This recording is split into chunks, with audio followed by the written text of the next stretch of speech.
No vídeo de hoje eu trago uma super dica para vocês, que é como colocar um banco de imagens direto no Elementor, direto no seu site.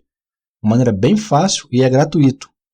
Mas antes de começar o vídeo, eu peço para vocês curtirem o canal e se inscreverem. Se vocês puderem também compartilhar com os amigos, ajuda bastante o crescimento do canal.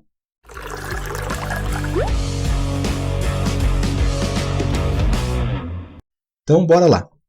O plugin que eu vou usar é esse aqui, ó, Starter Templates. Starter Templates.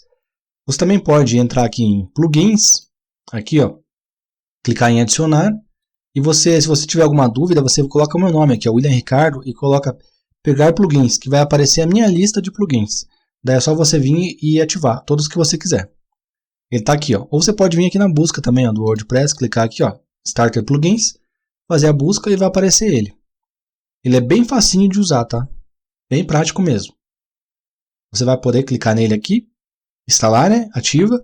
E daí como você vem aqui em adicionar um post novo. Você vem aqui, ó, adicionar post, adicionar novo. Vai aparecer aqui a telinha do Elementor, né? Se você tiver com o Elementor ativado. Por exemplo, ó, vou arrastar uma imagem aqui para o post.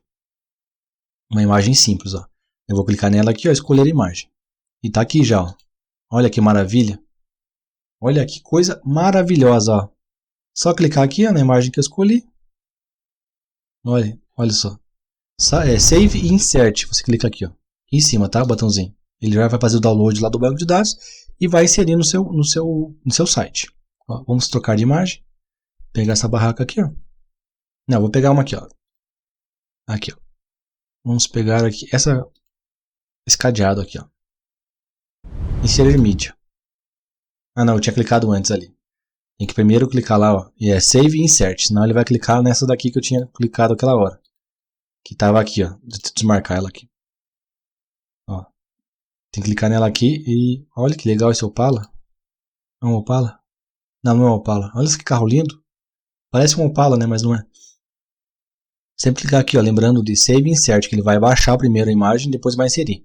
Agora, se você for inserido aqui da sua biblioteca mesmo, daí você só clicar aqui e inserir, tá? Sempre lembrar aqui do desmarcar aqui, tá? Se você clicar. Então, vamos lá. Olha que carro lindo. Vamos baixar ele. E vamos inserir. Olha só como é prático. Prático, fácil e grátis. Quer mais do que isso? Então por hoje é só, pessoal. É um vídeo bem rápido e é uma dica muito legal. Vocês podem usar no canal de vocês, no site de vocês. Então até o próximo vídeo, pessoal. Até mais.